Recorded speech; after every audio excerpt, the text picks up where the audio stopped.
Hi friends, पहा आजचं जे लेक्चर आहे आपलं त्याच्यामध्ये आपण पाहणार आहे टोटल 50 MCQs ऑन इलेक्ट्रिकल मटेरियल्सवरचे. जे MCQs व्हेरी इम्पॉर्टन्स आहे. याच्यातलेच काही MCQs ऑलरेडी एक्झाममध्ये आलेले आहे आणि काही संभाव्य जे आहे MCQs एक्झाममध्ये येण्याचे चान्सेस आहे. पहा नोट्स जे आहे पूर्ण MCQ इंग्लिशमध्ये आहे. तुम्ही जेव्हा व्हिडिओ पाहाल तर तुम्ही त्याला मराठीमध्ये कन्वर्ट करू शकता जर तुम्हाला इंग्लिश भारी जात असेल तर. कारण की मी जेव्हा शिकवणार आहे सर्व MCQs तेव्हा याच्यामधले सगळ्यांचे जे अर्थ आहेत ते मराठीमध्ये सांगणारच आहे, तर तुम्ही ते लिहून घेऊ शकता. दुसरी गोष्ट, काही जे टॉपिक आहे जसं सुपर कंडक्टर हा मी तुम्हाला थेरी लेक्चर्समध्ये शिकवला नाही आहे, पण त्याच्यावरचे काही क्वेश्चन्स याच्यामध्ये टाकले आहे की जेणेकरून तुम्हाला एक्स्ट्रा माहिती सुपर कंडक्टरवर देता यावी. कारण की बायचान्स जर सुपर कंडक्टरवर आपल्याला क्वेश्चन्स विचारले तर त्याचे आन्सर्स आपल्याला सहज देता येतील. तर फर्स्ट क्वेश्चन आहे आपल्याकडे, the converse of hardness is non as. Converse of hardness is non as म्हणजे हार्डनेस जो असतो, कठीणपणा, त्याचा व्यस्त काय आहे, त्याचा अपोजिट काय आहे, तो विचारलेला आहे आपल्याला. तर काय आन्सर राहणार त्याचं? सॉफ्टनेस. कठीणच्या विरुद्ध काय असते? सॉफ्टनेस. तर आन्सर राहणार याचं सी. नेक्स्ट क्वेश्चन आहे, ऑन विच ऑफ द एक सेकंड. नेक्स्ट क्वेश्चन आहे आपल्याकडे, on which of the following factor does the resistance of material depend. म्हणजे कोणत्या फॅक्टरवर, कोणत्या गोष्टींवर वायरचा रेजिस्टन्स किंवा मटेरियलचा रेजिस्टन्स डिपेंड असतो. तर पहिलं ऑप्शन आहे टाईप्स ऑफ मटेरियलवर डिपेंड असतो. दुसरं आहे एरिया ऑफ कंडक्टर म्हणजे कंडक्टरचं आडव्या छेदाचे क्षेत्रफळ. लेंथ ऑफ कंडक्टर, तर जर आपण फॉर्म्युला आठवला कंडक्टरचा काय आहे, कंडक्टरच्या रेजिस्टन्सचा किंवा मटेरियलच्या रेजिस्टन्सचा R = ρL/A. या फॉर्म्युल्यामध्ये असं करते आपल्याला की रो जो असतो तो टाईप ऑफ मटेरियलवर डिपेंड असतो. यल जो आहे तेही सुद्धा म्हणजे जो रेजिस्टन्स आहे तो सुद्धा लांबीवर पण डिपेंड आहे आणि एरियावर पण डिपेंड आहे. सो ऑप्शन आहे इथं D, all of the above. Next question आहे इथे दिलेला आपल्याला, इज रिकामी जागा, इज ब्लँक स्पेस आहे, is negatively charge particle present in an atom. तर ॲटममध्ये कोणता पार्टिकल जो असतो तो निगेटिव्हली चार्ज असतो. तर आपल्याला माहीत आहे जेव्हा आपण ॲटॉमिक स्ट्रक्चर शिकलो होतो तेव्हा निगेटिव्ह जो आहे, जो इलेक्ट्रॉन आहे तो निगेटिव्हली चार्ज असतो आणि प्रोटॉन हा पॉझिटिव्हली चार्ज असतो. सिम्पल क्वेश्चन्स आहे. नेक्स्ट क्वेश्चन आहे आपल्याकडे 4 नंबरचा, द फॉर्म्युला रिकामी जागा determine the number of electrons that can be accommodate in any level. म्हणजे आपण इथे असं विचारलेलं आहे की इलेक्ट्रॉन जो आयटम असतो त्याच्या कोणतीही कक्षा जर घेतली आपण तर त्या कक्षेमधील जर आपल्याला इलेक्ट्रॉनची संख्या काढायची असेल तर त्याचा फॉर्म्युला काय आहे. तर हा फॉर्म्युला मी तुम्हाला लिहून दिला होता जेव्हा थेरी लेक्चर शिकवलं होतं तेव्हा. तर याचा फॉर्म्युला आहे 2n², म्हणजे ऑप्शन ए बरोबर आहे. नेक्स्ट प्रश्न आहे आपल्याकडे 5 नंबरचा, द टायनी म्हणतात त्याला, the tiny block form by arrangement of small group of atom is called. म्हणजे ॲटमचा जेव्हा एक संच तयार होतो तेव्हा त्या संचाला काय म्हणतात. तर मी तुम्हाला सांगितलं होतं मॉलिक्युल्स म्हणतात. आता इथे ऑप्शनमध्ये मॉलिक्युल्स नाही आहे, तर मॉलिक्युल्सलाच आपण युनिट सेल पण म्हणू शकतो. सो इथे आन्सर राहणार 5चं ए. ठीक आहे. नेक्स्ट क्वेश्चन आहे आपल्याकडे 6 नंबरचा,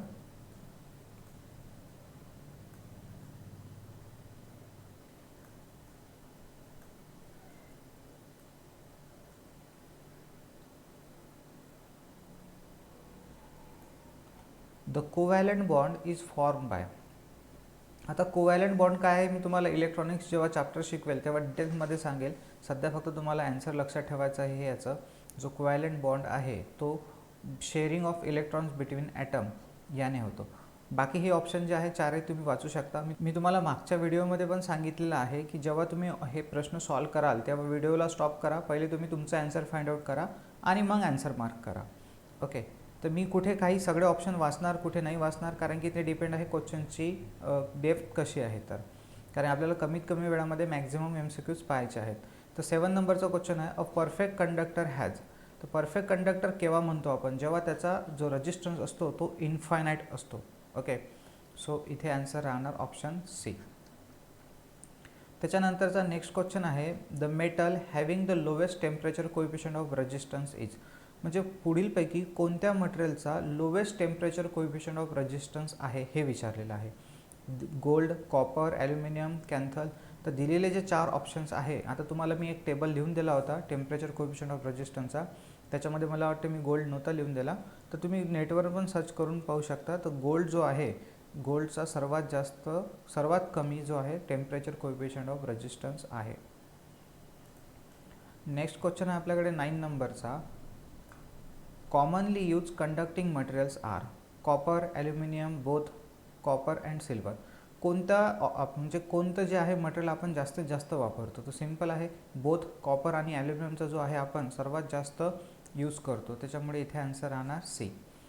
नेक्स्ट प्रश्न आहे आपल्याकडे दिलेला, which of the following material is preferred for transmitting electrical energy over a long distance. तर लॉंग डिस्टन्समध्ये जसं आपल्याला ट्रान्समिशन लाईन आहे किंवा डिस्ट्रीब्युशन लाईन आहे, तिथे आपण जे इलेक्ट्रिसिटी ट्रान्समिट करतो ती कोणत्या केबलच्या सहाय्याने करतो? ACSR.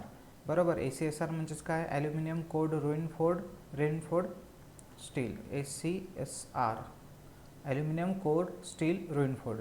तर हे जे ACSR आहे यालाच असं पण म्हणू शकतो आपण, स्टील रेनफोर्ड ॲल्युमिनियम. ओके, फक्त इथे थोडा सिक्वेन्स चेंज केलेला आहे. सो ऑप्शन आहे 10चं डी. नेक्स्ट क्वेश्चन आहे इथे 11 नंबरचा, the kinetic energy of bounded electrons. आता हा क्वेश्चन्स नवीन आहे तुमच्यासाठी, मी याची थेरी तुम्हाला एक्सप्लेन केली नव्हती. तर मी तुम्हाला ऑलरेडी सांगितलं होतं की काही MCQ जे आहेत ते थोडेसे आपल्याला रट्टा पण मारायचे आहे आणि एक्सटर्नल डोज म्हणून जे आहे ते मी तुम्हाला MCQमध्ये देईल की ज्याचे चान्सेस आहे एक्झाममध्ये येण्याचे. तर इथं kinetic energy of bounded electrons. तर बाउंडेड इलेक्ट्रॉन्स म्हणजे आता जसं ग्रुपिंग असतात, आता हे थोडंसं इंजिनिअरिंगमध्ये येतात, क्युबिक स्ट्रक्चर वगैरे, तर त्याच्यामध्ये एवढं डिटेल्स मी एक्सप्लेन करणार नाही. पण एवढं लक्षात ठेवायचं आहे प्रश्नाचं उत्तर की kinetic energy of bounded electron. जर बाउंडेड आणि अनबाउंडेड, तर बाउंडेड इलेक्ट्रॉन्स म्हणजे जे ॲटममध्ये बाउंड केलेले आहे त्याच्यामधली जी एनर्जी आहे, कायनेटिक एनर्जी म्हणजे गतिज ऊर्जा, ती नेहमी कमी राहते अनबाउंडेड ॲटमपेक्षा. म्हणजे इथे ऑप्शन आहे less than that of the unbounded electrons, greater than, त्याच्यानंतर इक्वल टू, इन्फायनाईट. इथे आहे आन्सर लेस दॅन. नेहमी अनबाउंडेड इलेक्ट्रॉनपेक्षा बाउंडेड इलेक्ट्रॉनची कायनेटिक एनर्जी जी आहे ती लेस असते. सो ऑप्शन इथे राहणार ए. नेक्स्ट क्वेश्चन आहे आपल्याकडे 12th नंबरचा, highly conductive material must have. Highly conductive म्हणजे अति चांगला कंडक्टर जो आहे त्याच्यामध्ये काय असायला पाहिजे? Must have. हाय कंडक्टिव्हिटी असायला पाहिजे, अगदी बरोबर आहे. लो टेम्परेचर कोएफिशियंट असला पाहिजे, अगदी बरोबर आहे. गुड करोजन असला पाहिजे. सगळे पॉईंट्स मी तुम्हाला लिहून दिले होते, सगळे एक्सप्लेन केले होते, सांगितलं होतं की एक चांगला कंडक्टरमध्ये काय काय वैशिष्ट्य असायला पाहिजे होते. तर तेव्हा मी सांगितलं होतं की अशा टाईप्स याच्यावर पण एक्झाममध्ये आपल्याला क्वेश्चन्स येऊ शकतात. नेक्स्ट आहे, the conductivity of conductor can be increase by. आता कंडक्टरची कंडक्टिव्हिटी कशाने इन्क्रीज केल्या जाते? इथे मॅक्झिमम मुलं उत्तर देतात बी नंबरचं, जे चुकीचं उत्तर आहे. कंडक्टरची कंडक्टिव्हिटी विचारलेली आहे आपल्याला. कंडक्टिव्हिटी म्हणजे कंडक्टन्स वाढवायचा आहे, बरोबर. आता कंडक्टन्स केव्हा वाढणार? जेव्हा रेजिस्टन्स कमी होईल, कारण की कंडक्टन्स आणि रेजिस्टन्स हे एकमेकाच्या व्यस्त आहे. आणि कंडक्टरच्या बाबतीत मी सांगितलं तुम्हाला की पॉझिटिव्ह टेम्परेचर कोएफिशियंट आहे, म्हणजे इथे टेम्परेचर आणि रेजिस्टन्स जे आहे ते व्यस्त प्रमाणात असतात, समप्रमाणात असतात. म्हणजे आपण जर टेम्परेचर कमी केलं तर रेजिस्टन्स पण काय होईल? कमी होईल. आणि जर रेजिस्टन्स कमी झाला तर कंडक्टन्स वाढेल, म्हणजे कंडक्टिव्हिटी वाढेल. तर कंडक्टिव्हिटी वाढण्यासाठी आपल्याला टेम्परेचर कमी करावं लागेल. सो इथे ऑप्शन आहे ए. कसा आला आन्सर समजलं? नेक्स्ट क्वेश्चन आहे आपल्याकडे 14 नंबरचा, superconductivity is observed for. Superconductivity is observed for. तर काय असते पहिले सगळ्यात सांगतो सुपर कंडक्टर म्हणजे काय आणि त्याची सुपर कंडक्टिव्हिटी म्हणजे काय.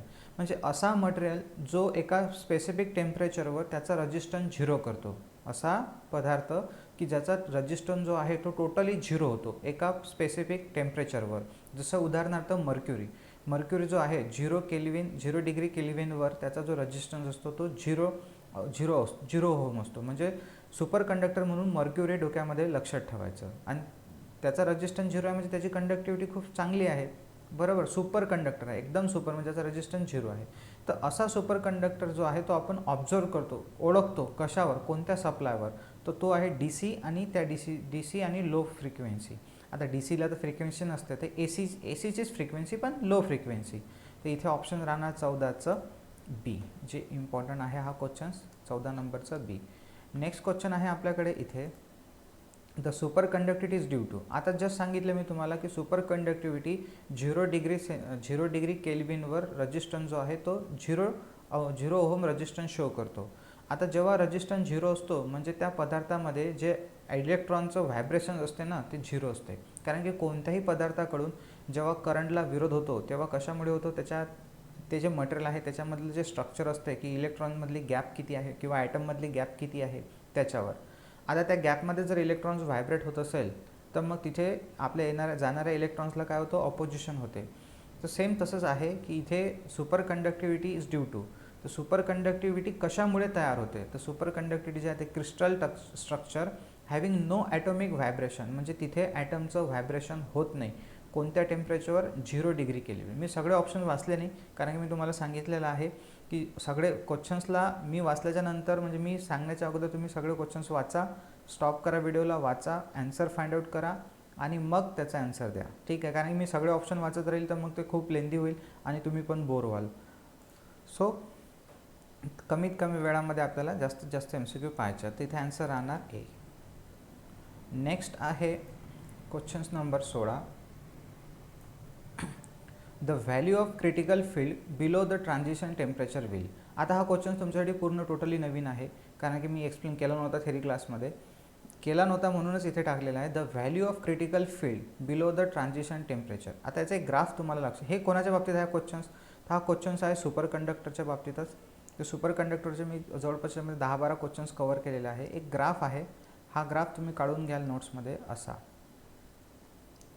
इथे आहे HC म्हणजे क्रिटिकल फील्ड इंटेन्सिटी, इथे आहे TC म्हणजे ट्रान्झिएंट टेम्परेचर किंवा क्रिटिकल टेम्परेचर, आणि हा टेम्परेचरचा ग्राफ आहे. इकडे टेम्परेचर आहे आणि इकडे क्रिटिकल फील्ड इंटेन्सिटी आहे आणि हा आहे आपला ग्राफ.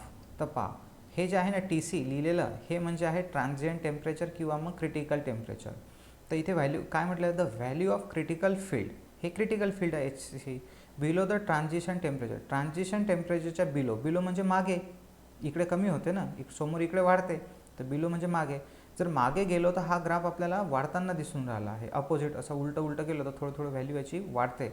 म्हणजे इथे काय होते, the value of critical field below the transition temperature increases. Okay, तर हा रट्टा मारायची गरज नाही तुम्हाला. हा क्वेश्चन डायरेक्ट, हा ग्राफ जर तुम्ही लक्षात ठेवला आणि इथे लिहून घ्या की हा प्रश्न जो आहे हा सुपर कंडक्टरच्या बाबतीत आहे. ओके, नेक्स्ट क्वेश्चन आहे इथे 17 नंबरचा आपल्याकडे, 17 number. In a superconductor the value of critical density depend upon. In a superconductor the value of critical density depend. The critical value of in superconductor value of critical density. आता critical field इंटेन्सिटीवरूनच critical field density येते, ती value depend कशावर आहे. कसं आहे, super कंडक्टरवर जेव्हा एखादा कंडक्टर सुपर कंडक्टर म्हणून कार्य करतो तेव्हा त्याची जे सुपर कंडक्टिव्हिटी आहे ती आपण चुंबकाच्या सहाय्याने नाहीशी करू शकतो, म्हणजे मॅग्नेटिक फील्डच्या सहाय्याने नाहीशी करू शकतो. म्हणून जे सुपर कंडक्टिव्हिटी आहे ती मॅग्नेटिक फील्ड स्ट्रेंथ, कारण की मॅग्नेटिझम आलं म्हणजे मॅग्नेटिझमला स्ट्रेंथ आली म्हणजे इंटेन्सिटी आली, त्याच्यावर डिपेंड आहे. आणि आता जस्ट सांगितलं मी तुम्हाला की टेम्परेचर, त्या दोघांवर डिपेंड आहे. सो इथे आन्सर जे आहे 17 नंबरचं ते राहणार डी. दोन्ही याच्यावर डिपेंड आहे, मॅग्नेटिक फील्ड स्ट्रेंथवर पण डिपेंड आहे, टेम्परेचरवर पण डिपेंड आहे, म्हणून आन्सर इथे राहणार बोथ. मी जे नवीन क्वेश्चन्स आहे सर्व एक्सप्लेन करत आहे आणि तुम्हाला जर नवीन क्वेश्चनचं काही त्याच्यामध्ये लिहून घ्यायचं असेल तर लिहून घ्यायचा. त्याच्यानंतरचा नेक्स्ट क्वेश्चन आहे आपल्याकडे 18 नंबरचा. Superconductors are becoming popular for use in. Superconductor are become म्हणजे सुपर कंडक्टर खूप पॉप्युलर झाले, ज्यांना ओळखतात असं म्हटलेलं आहे. कशामुळे ओळखतात सुपर कंडक्टरला, तर सुपर कंडक्टर जे आहे ऑप्शन ए आहे, generating a very strong magnetic field, manufacture of bubbles memories, generating electrostatic field, generating a reason free from magnetic field. तर इथे जे याचा आन्सर राहणार आहे ते राहणार आहे A, generating a very strong magnetic field. म्हणजे जर सुपर कंडक्टर म्हणून आपण सुपर कंडक्टर म्हणून जर करंट पाठवला तर त्या कंडक्टर भोवती व्हेरी स्ट्रॉंग मॅग्नेटिक फील्ड तयार होते, म्हणून आपण सुपर कंडक्टरचं जे आहे सुपर कंडक्टर मोस्ट पॉप्युलर आहे. याचा जो उपयोग आहे सुपर कंडक्टरचा हा सर्वच ठिकाणी केला जात नाही. काही जे रिसर्च वर्क आहेत, काही प्रिसिशन इन्स्ट्रुमेंट आहे, तिथेच सुपर कंडक्टरचा यूज केला जातो. हाय रजिस्टिव्हिटी मटेरियल्स आर यूज इन. हाय रजिस्टिव्हिटी म्हणजे जास्त रजिस्टन्स असलेले मटेरियल जे आहे, म्हणजे ज्या जनरली बॅड कंडक्टर, ते कुठे उपयोगात आणतात. तर आपल्याला माहीत आहे प्रिसिशन इन्स्ट्रुमेंटमध्ये सांगितलं तुम्हाला. प्रिसिशन इन्स्ट्रुमेंट म्हणजे ॲज अ स्वॅम्प रेजिस्टन्स सांगितलं होतं, आठवत असेल तुम्हाला. तर त्यानंतर मॅग्निनच्या वेळेस. त्यानंतर हिटिंग एलिमेंट्स म्हणून पण वापरतो आपण बॅड कंडक्टर. मोटर स्टार्टरमध्ये पण करंट कमी करण्यासाठी वापरतो. म्हणजे इथे आन्सर राहणार ऑल ऑफ द अबव. 19चा आन्सर राहणार डी. मर्क्युरी. नेक्स्ट क्वेश्चन आपल्याकडे 20 नंबरचा. Mercury as an electric contact material. Mercury जी as an electric contact material आहे. मर्क्युरी आता जस्ट सांगितलं मी तुम्हाला, पारा. मर्क्युरी म्हणजे पारा, ज्याला शेषे पण म्हणतात. तर जो मर्क्युरी आहे हा लिक्विड फॉर्ममध्ये असतो आणि प्लस तो एक मेटल आहे. म्हणजे तो असा मेटल आहे की जो लिक्विड फॉर्ममध्ये असतो. सो याचं जे आन्सर आहे ते आहे सी. अ लिक्विड मेटल आहे तो, मेटल लिक्विड. नेक्स्ट क्वेश्चन आहे इथे आपल्याकडे 21 नंबरचा. NHRC fuse, ceramic body having a metal caps, a wire of platinum, a heavy cross section of copper or aluminum, a ceramic tube having a carbon rod inside. तर इथे काय म्हटलेलं आहे, एक एक ऑप्शन तुम्हाला कळते आहे. Ceramic body having a metal caps म्हणजे ती जी बॉडी आहे त्याच्यामध्ये सिरॅमिकची बॉडी आहे आणि मेटल कॅप्स असतात त्याला, असं म्हटलेलं आहे पहिल्या ऑप्शनमध्ये. दुसरं ऑप्शन आहे वायर ऑफ प्लॅटिनम. प्लॅटिनमची वायर वापरलेली असते. Heavy cross section of copper or aluminium.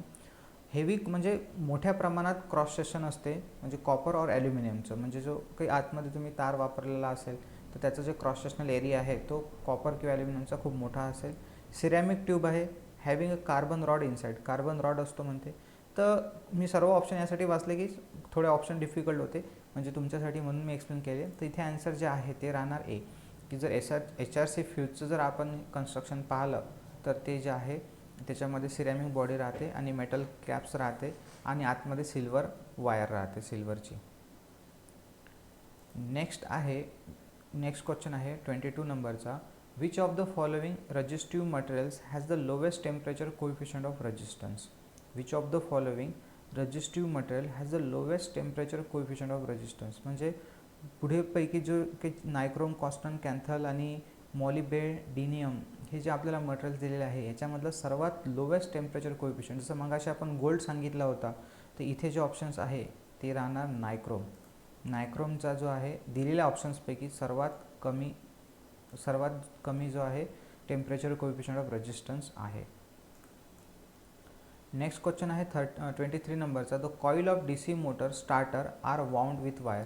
Just थोड्या वेळा अगोदर सांगितली की आपण स्टार्टरमध्ये जे आहे तिथे हाय रेजिस्टिव्ह मटेरियल्स वापरतो म्हणजे, आणि इथे मॅग्नीन जो आहे तो हाय रेजिस्टिव्ह मटेरियल्स आहे.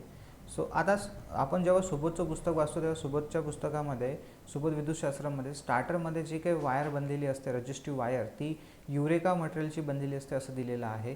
तर युरेकाची पण असू शकते किंवा मग मॅग्नीनची पण असू शकते. सो इथे जे आन्सर आहे ते राहणार आपलं C, मॅग्नीन.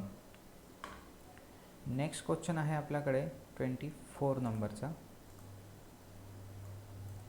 The conductor have transport phenomena of electron due to. म्हणजे कंडक्टरमध्ये जे काही इलेक्ट्रॉन ट्रान्सपोर्ट होते, हा परिणाम, ट्रान्सपोर्ट होण्याचा जो काही फिनॉमिना आहे, फिनॉमिना म्हणजे ज्याला आपल्याला असं म्हणता येईल परिणाम किंवा परिणामच, ठीक आहे, जो काही ट्रान्सफर होऊन राहिले संबंध आहे फिनॉमिना म्हणजे, तो कशामुळे असतो.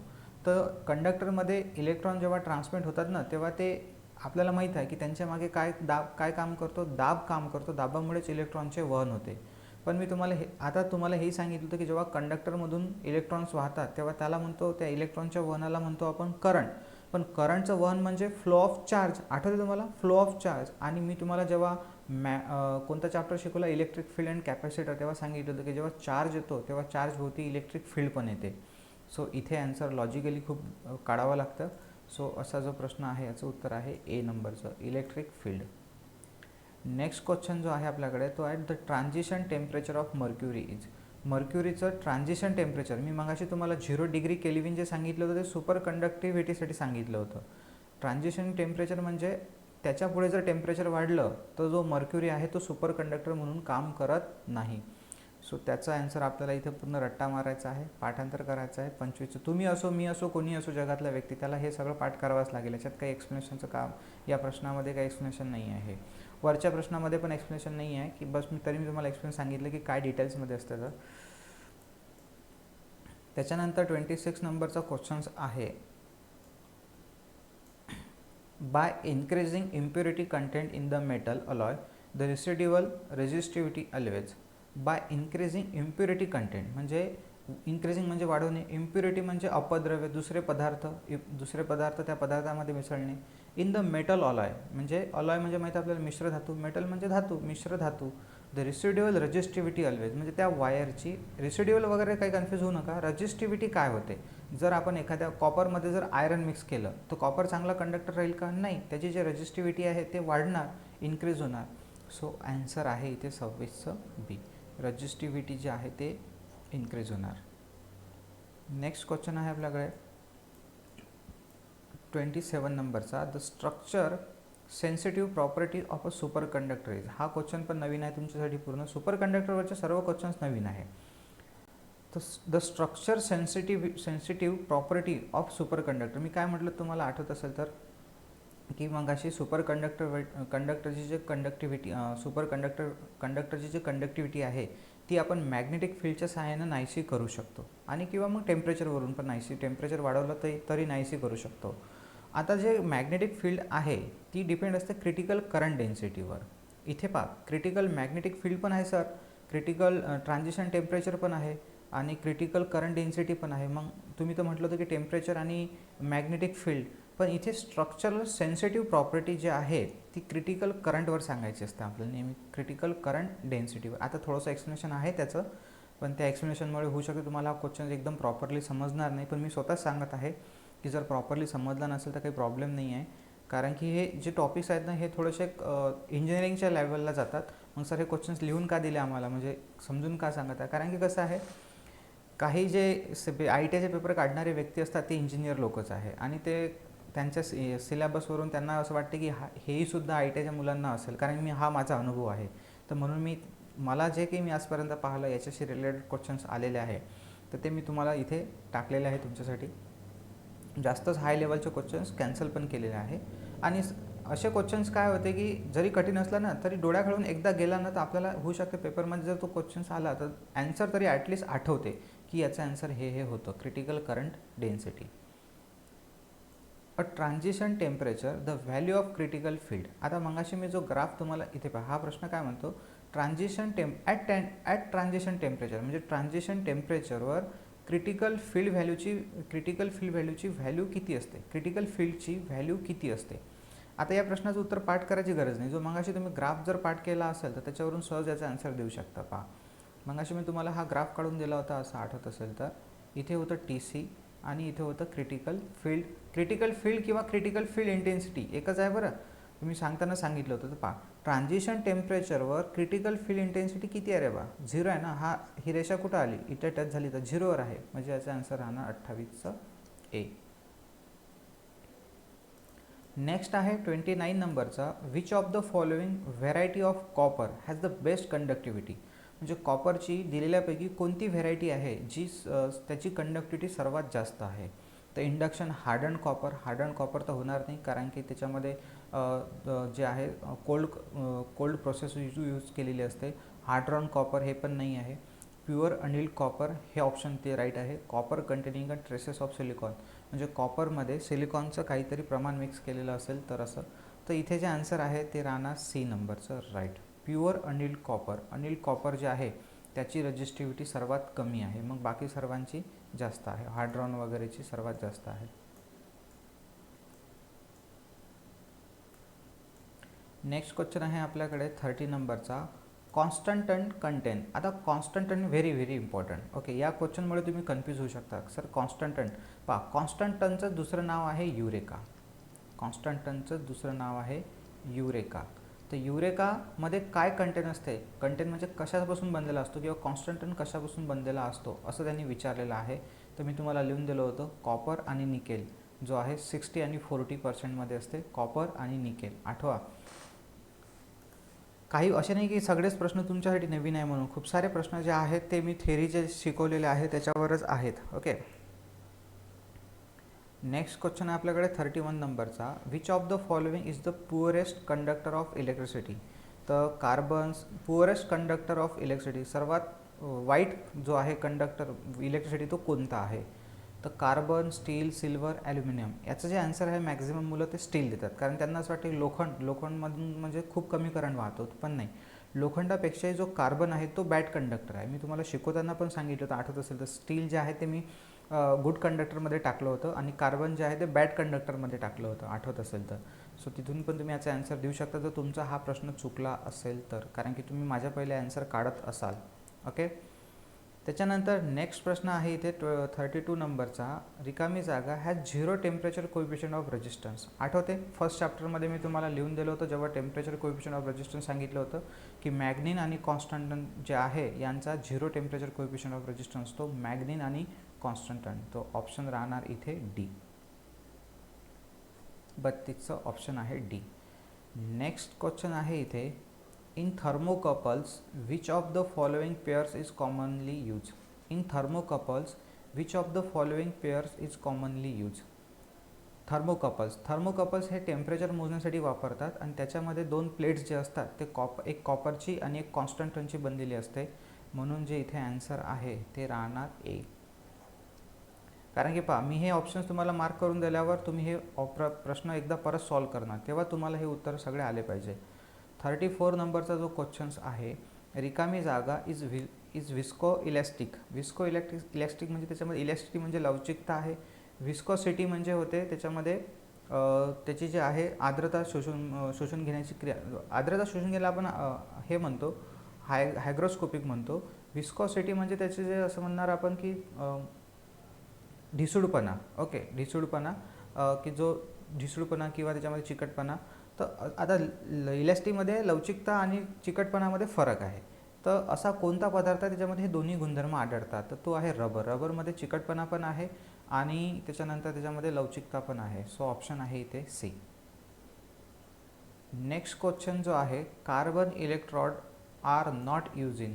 कार्बन इलेक्ट्रोडचा जो यूज आहे तो आपण इलेक्ट्रिक आर्क फर्नान्समध्ये पण करतो, ड्राय सेलमध्ये पण वापरतो, सिनेमा प्रोजेक्टरमध्ये पण वापरतो. पण जे गॅस फील्ड लॅम्प असतात, गॅस फील्ड लॅम्प म्हणजे GLSचं लॉंग फॉर्म मला आता सध्या आठवत नाही आहे, पण हे गॅस लिक्विड असंच काहीतरी आहे, तर तुम्ही शोधून घ्या गुगल करून GLS लॅम्पचं.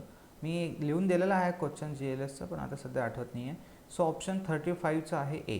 कार्बन इलेक्ट्रोड जे आहे त्याचा यूज आपण GLS लॅम्पमध्ये करत नाही. नंतरचा क्वेश्चन आहे आपल्याकडे 36 नंबरचा.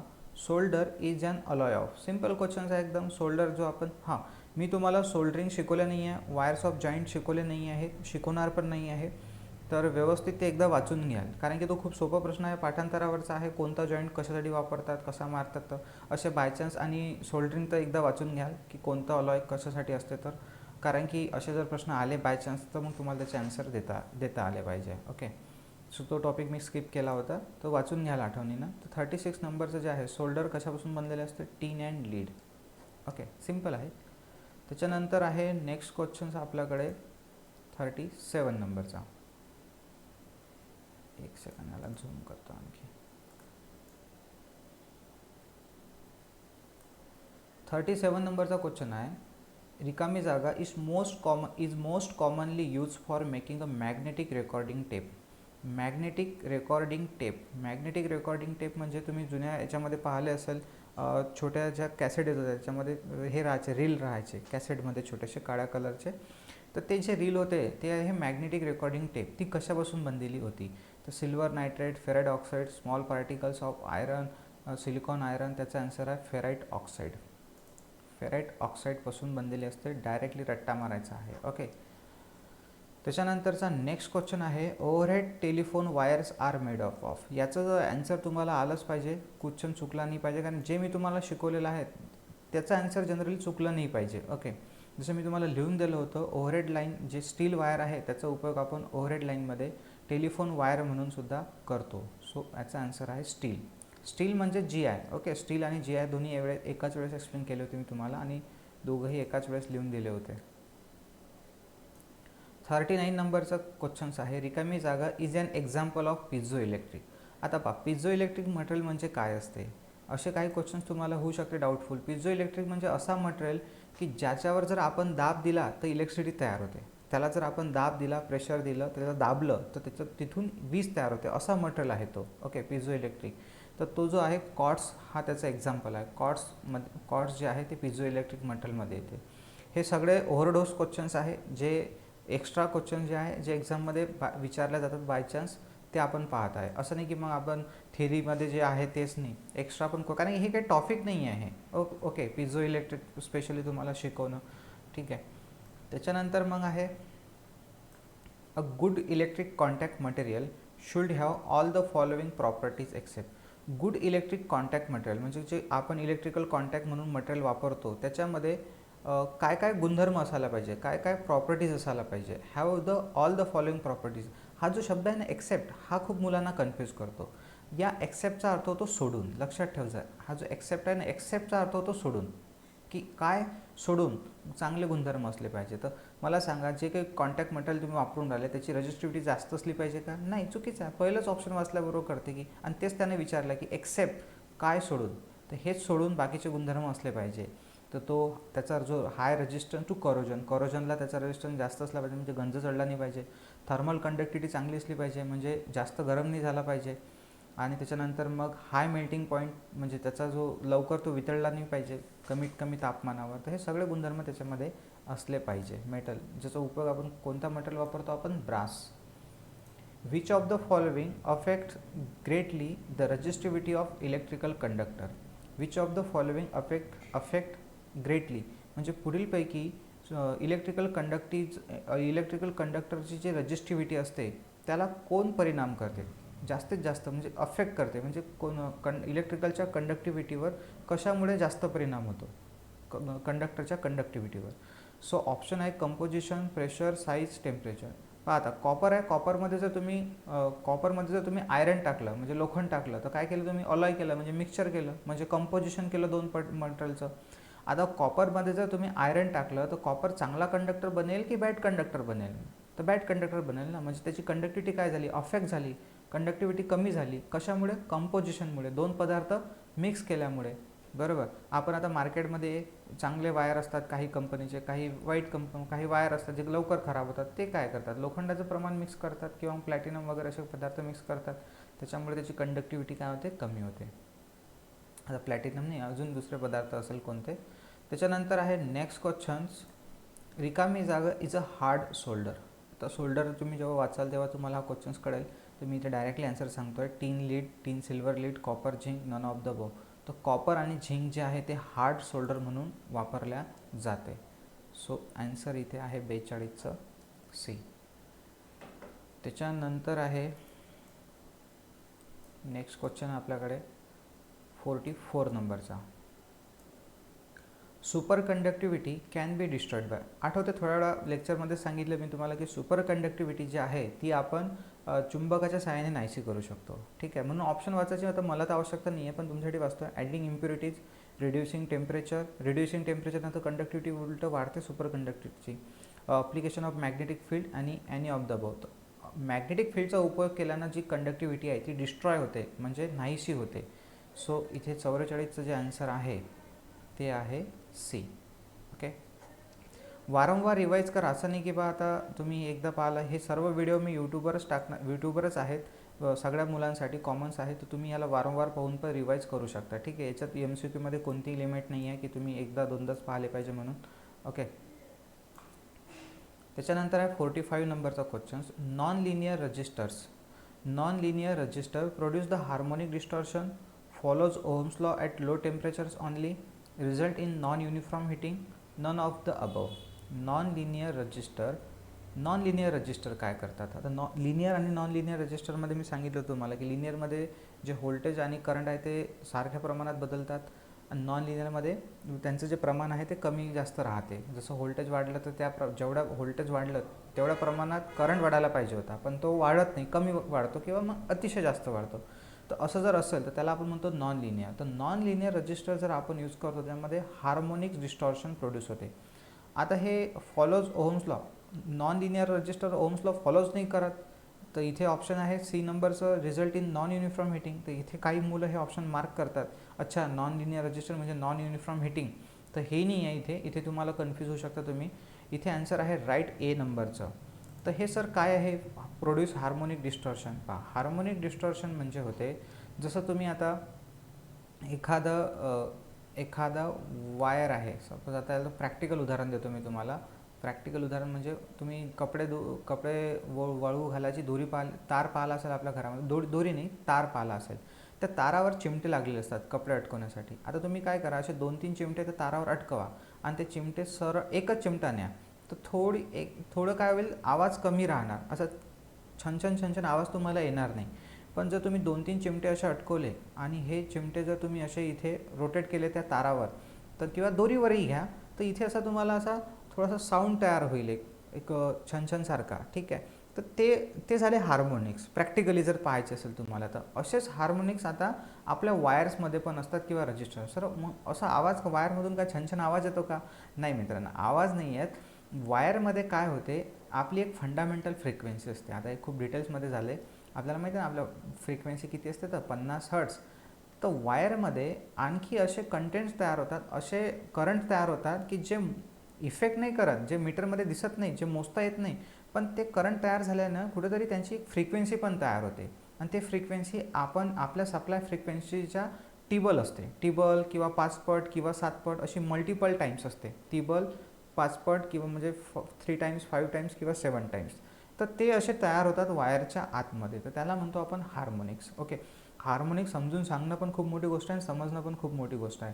चांगल्यांना हार्मोनिक्स कळत नाही, पण तुम्हाला होप कळली असेल की सिम्पल लँग्वेजमध्ये मी सांगितली की हे प्रॅक्टिकल उदाहरण आहे त्याचं, की याच्यामध्ये कसं होते की जे काही नॉईस तयार होतो एक एक्स्ट्राचा, ठीक आहे, किंवा ते जे एकमेकाला टच होतात ना, जेव्हा तुम्ही याला हे घर्षण कराल तिथे, तर तिथे पण एक फ्रिक्वेन्सी तयार होऊन राहिली आवाजाची. कारण आवाजाला पण फ्रिक्वेन्सी असते ना. आता जसं मी बोलून राहिलो, तर माझ्या आवाजाला पण एक काहीतरी फ्रिक्वेन्सी आहे. कुठे आवाज वाढतो आहे, कुठे कमी होत आहे, कुठे स्लो होत आहे, कुठे फास्ट होत आहे. तर इथून जो काही साऊंड प्रोड्यूस होऊन राहिला त्याला पण फ्रिक्वेन्सी आहे. तर जेव्हा हे 2-3 चिमटे तुम्ही असे व्हायब्रेट करता, तेव्हा तिथे व्हायब्रेशन्समुळे एक्स्ट्राची फ्रिक्वेन्सी तयार होते. तर त्याला म्हणतो आपण हार्मोनिक्स. आणि आपल्या इलेक्ट्रिकलमध्ये पण असंच असते. जेव्हा आपली ही फंडामेंटल फ्रिक्वेन्सी म्हणजे जे आपली भारताची फ्रिक्वेन्सी आहे 50 हर्ट्ज, याच्या व्यतिरिक्त आणखी एक्स्ट्राची फ्रिक्वेन्सी, एक्स्ट्राचे करंट याच्यामध्ये तयार होतात. त्याच्यामुळे खूप मोठे परिणाम होतात, पॉवर लॉस वगैरे पण होतो. ओके. तिथे आता आपण डिटेल्समध्ये जाणार नाही, पण हा क्वेश्चन्स जर एक्झाममध्ये आला तर लक्षात ठेव, जर नॉन लिनियर रजिस्टर जे आहे ते हार्मोनिक्स प्रोड्यूस करतात. नेक्स्ट क्वेश्चन आपल्याकडे 46 नंबरचा, a carbon register content. Carbon register माहिती तुम्हाला सांगितलं, तुम्ही carbon register as a lubricant म्हणून यूज करतो. त्याचं जर घर्षण केलं तर थोडी झीज होते, लुब्रिकेशनसारखा. जसा रबर घासला तर रबरचं झीज होते, सेम तसंच कार्बनच्या बाबतीतही आहे. तर तो जो बनलेला असतो तो finally divided carbon blanks. Finally म्हणजे खूप बारीक बारीक कार्बन कणांपासून बनलेला असतो. सो ऑप्शन्स आहे इथे डी नंबरचा. हे carbon crystal, solid carbon crystal हे मराठीमध्ये विचारसाल का मला? मलाही मराठीत माहीत नाही आणि पुस्तकावाल्यांनाही माहीत नाही. ठीक आहे. जर हे तुम्हाला मराठीत क्वेश्चन्स आलंही तर तिथे फक्त मराठीतच लिहिलं असेल, कार्बन क्रिस्टल हे स्पेलिंग फक्त मराठीत लिहिलेलं असेल, बस, बाकी काही चेंज होणार नाही. पण मी तुम्हाला सांगितलं होतं की प्रॅक्टिस करताना MCQची इंग्लिशमधूनच करा, मराठीवाले पण इंग्लिशमधूनच प्रॅक्टिस करा. मी या MCQची नोट्स तुम्हाला मराठीमध्ये देईल, तुम्ही वाचाल ते नोट्स आणि तुमचं डोकं पुरं घुमायला लागेल की काय लिहिलं आहे या नोट्समध्ये. म्हणजे मराठीच लँग्वेज तुम्हाला समजणार नाही. ठीक आहे. आणि असंच एक्झाममध्ये होते आणि त्याच्यामुळे मग येणारे प्रश्न आपले येत नाही. तर सो एका लँग्वेजवर चांगली प्रॅक्टिस करा. हां, इंग्लिशमध्ये जर तुम्हाला क्वेश्चन्स एखादा नाही कळला तर मग तिथं बाजूला असतंच तो हिंदी किंवा मराठीमध्ये, तर तुम्ही त्याला वाचून पण समजून घेऊ शकता. पण प्रत्येक क्वेश्चन नाही वाचू शकत ना आपण. 47 नंबरचा क्वेश्चन्स आहे, which of the following materials does not have covalent bond. पुढीलपैकी कोणत्या पदार्थामध्ये कोव्हॅलंट बॉन्ड नसतो? तर जनरली मेटल्समध्ये जे आहे ते कोव्हॅलंट बॉन्ड नसतात. सिलिकॉनमध्ये तर विशेष नाही, पॉलिमरमध्ये विशेष नाही, ते कोव्हॅलंट बॉन्डपासूनच बनतात. आता कोव्हॅलंट बॉन्ड म्हणजे काय सर? मी तुम्हाला मगाशी सांगितलं की मी जेव्हा बेसिक इलेक्ट्रिसिटी शिकवेल तेव्हा सांगेल. कारण की हे क्वेश्चन्स आता आहेत, डोळ्यासमोर आले आहेत आणि एक्झाममध्ये सुद्धा आले आहेत आणि येण्याचे चान्सेस आहे, म्हणून मी इथे मार्क करून घेतले. ओके. तर तुम्ही याला डबल रिवाईज करू शकता किंवा तुम्ही इथे लिहून घेसाल जेव्हा नोट्स तुम्ही काढाल झेरॉक्स वगैरे किंवा लिहाल हाताने, तर की रिलेटेड टू बेसिक इलेक्ट्रॉनिक्स असं लिहून घ्याल तिथे. In graphite bonding is. तर ग्राफाईटमध्ये जे आहे त्याचंही उत्तर तुम्हाला रट्टा मारायचं आहे डायरेक्ट. ग्राफाईट जे मटेरियल आहे, आपण कार्बन ब्रशनंतर ग्राफाईटचा यूज करतो, तर ते आहे वेंडर वॉल अँड कोव्हॅलंट. आता वेंडर वॉल म्हणजे काय, तर पदार्थाच्या आतमध्ये असे काही जे ॲटम्स असतात, त्या ॲटमचे काही, जसं आता भिंतीला क्रॅक जातात ना, तसेच मटेरियलच्या आतमध्ये पण क्रॅक असतात, तर त्याला म्हणतात अशा वेंडर वॉल्स. ओके, ज्याच्यामुळे पदार्थाचं जे आहे स्ट्रक्चर चेंज होते एका इकडून दुसरीकडे असं आतमध्ये. तर वेंडर वॉल्स अँड कोव्हॅलंट म्हणजे एकंदरीत कोव्हॅलंट म्हणजे होते ॲटमची भागीदारी, जे वरते पण मी तुम्हाला सांगितलं होतं ते कशी होते, तर ते नंतरच्या लेक्चरला मी एक्सप्लेन करेन जेव्हा बेसिक इलेक्ट्रॉनिक्स घेईल तेव्हा. आणि नेक्स्ट क्वेश्चन आहे 49 नंबरचा. The conductivity of metal is determined by.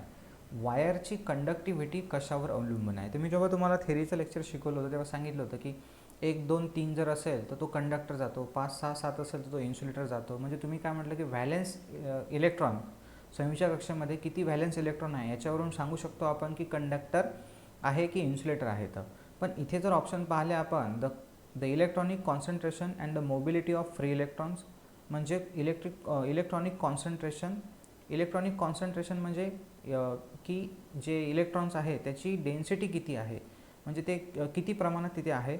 आणि दुसरं मोबिलिटी ऑफ फ्री इलेक्ट्रॉन, मग मोबिलिटी म्हणजे होते वाहकता, ते किती सहज एका ॲटममधून दुसऱ्या ॲटममध्ये वाहू शकतात. मोबिलिटी किती ते मूव्ह होऊ शकतात फास्ट, त्याला म्हणतात mobility. The number of valence electron per atom, एका पर ॲटममध्ये किती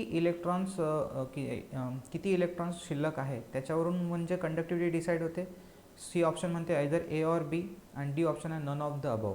सो इथे जे आन्सर आहे ते आहे ए नंबरचं, none of the electron concentration and mobility of free electron. A नंबरचं ऑप्शन्स. इथे थोडं कन्फ्युजिंग प्रश्न आहे हा. याचं ऑप्शन मलाही वाटलं होतं सी असायला पाहिजे होतं, ए आणि बी, पण जे एक्झाममध्ये आन्सर आहे याचं ते ए दिलं होतं. आता मी आन्सरला थोडं कन्फर्म नाही केलं, पण बाय चान्स जर फ्युचरमध्ये कन्फर्म केलं तर सांगेल मी तुम्हाला. ठीक आहे. नेक्स्ट क्वेश्चन आहे आपल्याकडे लास्ट 50 नंबरचा. The resistivity of metal is a function of temperature because.